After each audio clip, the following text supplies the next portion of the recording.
Hey guys, welcome to BTech. It's Gina here with the ASUS ZenWatch 2.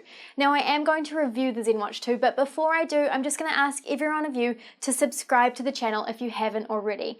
Not only does it help us out massively, but it means that we'll get more cool devices as soon as they come out so that you guys can see more reviews. Anyway, back to the ZenWatch 2, and looking at it, my mind immediately jumps to the original ZenWatch, and then it goes straight to the Apple Watch. That's probably because all three have this rounded square design, but the ZenWatch 2 has something that the other two don't, and that's the most preferable price point. Yep, it's cheap. It's only £150. The cheapest Apple Watch you'll find is double that, and the original ZenWatch was about the same.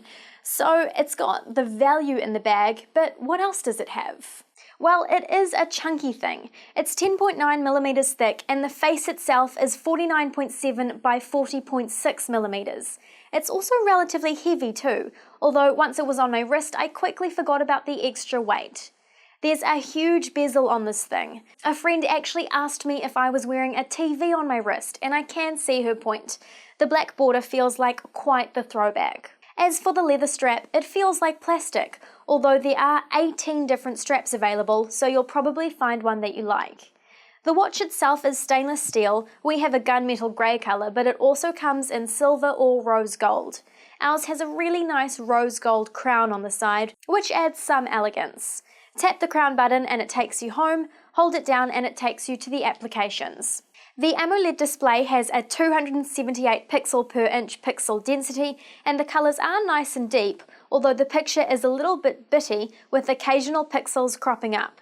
It's protected by Gorilla Glass 3 and it's water resistant.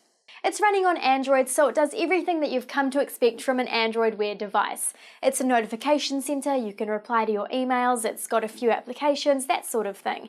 But ASUS has added a few extra features to really supplement the experience. There's a camera application which you can download, for example, and it will show you the viewfinder of your camera on your phone, and then you can take photos by tapping the screen of your watch. ASUS also enables plenty of watch face customization too, and while there's no heart rate monitor in this thing, ASUS has added a wellness application which tracks your steps, your calories burned and your distance. It's worth noting that these added features won't work with iOS, just with Android phones. The ZenWatch 2 is running on a Snapdragon 400 processor and has 512 megabytes of RAM. It also has onboard Wi-Fi. That's nothing standout though, apart from the price of course, but that's all about to change. Enter the battery life. The battery life is one of the best I've seen for a smartwatch. I was getting 2 full days out of it, sometimes up to 2.5. It was awesome. I'm personally not yet sold on smartwatches, but the ZenWatch 2 is giving it a good nudge. Perhaps it would win me over if it was a touch more elegant. That said, what does win me over is the price. £150 is not a bad buy, especially if you're someone who really thinks they do need a smartwatch, and it might help if your wrists are a little bit bigger than mine, which isn't hard. Thanks for watching. I hope you found this review useful. If you did, make sure you hit that thumbs up button and make sure you subscribe to our channel. That's how you'll keep up to date with everything we do.